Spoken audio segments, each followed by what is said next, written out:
When I think back to that cold January afternoon in Portland, Oregon, the image that stays with me most is my son, Daniel, standing in the kitchen doorway with his hands stuffed into his jacket pockets, shifting nervously from foot to foot. He wasn't a nervous kid by nature. At 16, he was tall, confident, the kind of young man who could chat easily with neighbors and make friends within minutes of meeting someone new. That day, though, his eyes darted between the floor and my face like he was about to deliver some kind of life-changing news. "Mom," he began slowly, I need to ask you for something." I put down the dish towel and leaned against the counter. "All right," I said, trying to keep my voice light. "Shoot." He took a deep breath. "I want to join the city's winter charity run. But I don't want to just run. I want to raise at least $5,000 for the community shelter downtown." I blinked. Of all the things I thought he might ask, new sneakers, more time with friends, maybe permission to take a weekend trip, this hadn't been on the list. "That's a big goal," I said, searching his face. "You've never even done a 10K before." "I know," he replied quickly, "but I've been thinking about it since last month. I saw how full the shelter was during the cold snap. I want to help. I want to make it count." The pride that swelled in me was almost enough to make my voice shake. This wasn't just a passing idea. He was serious. And he was looking at me with that determined spark in his eyes that I'd seen only a few times before, when he'd first learned to ride a bike, when he'd worked for weeks to make the basketball team, when he'd stayed up all night studying for a science competition. "Okay," I said finally, my smile widening. "Let's do it. We'll give it our all." From that moment, our lives took on a new rhythm. We woke up early every morning, rain or shine, to run together. Portland's winter skies were often gray and heavy, but Daniel didn't complain once. The first week was brutal. I was out of breath by the first mile, and he wasn't much better.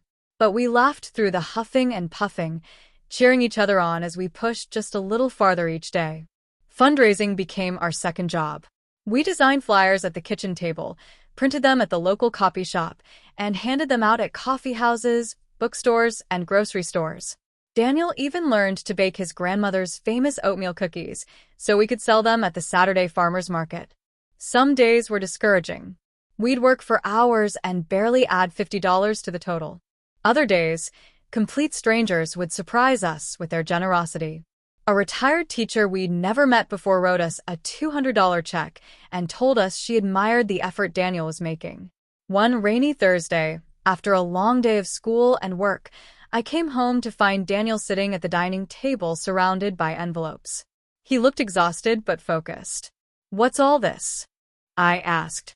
"Letters," he said without looking up. "I'm writing thank you notes to everyone who's donated so far. You always say gratitude matters, so I'm making sure they know." I felt a lump rise in my throat. This wasn't just about running anymore. He was learning about commitment, empathy, and the impact one person could have when they cared enough to try. As race day approached, we had raised $3,700, short of his $5,000 goal, but still more than I had ever imagined we could do. I suggested we be proud of what we'd accomplished already, but Daniel shook his head. "We're not done yet," he said simply.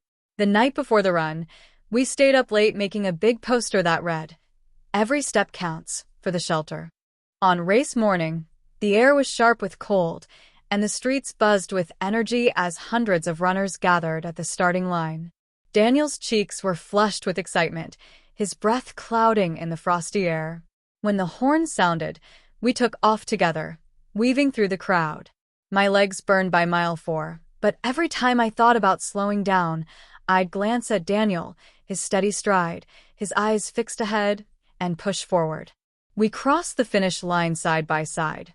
Our time wasn't record-breaking, but the applause from the crowd made it feel like we'd just won gold. What I didn't know until later was that a local news crew had filmed part of the race and aired Daniel's story that evening. By the end of the next week, donations had poured in from all over the state. We didn't just hit his $5,000 goal, we doubled it. That night, as we sat in the living room surrounded by thank you letters and warm mugs of cocoa, Daniel turned to me. "Mom," he said softly, "I couldn't have done this without you." I smiled, resting my hand on his shoulder. No, kiddo. You could have, but I'm glad I was here to run beside you.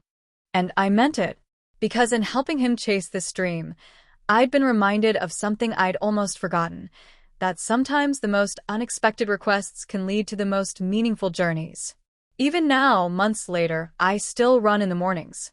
And every time my feet hit the pavement, I remember the winter we gave it our all, and how, in the process, we warmed more hearts than we ever imagined.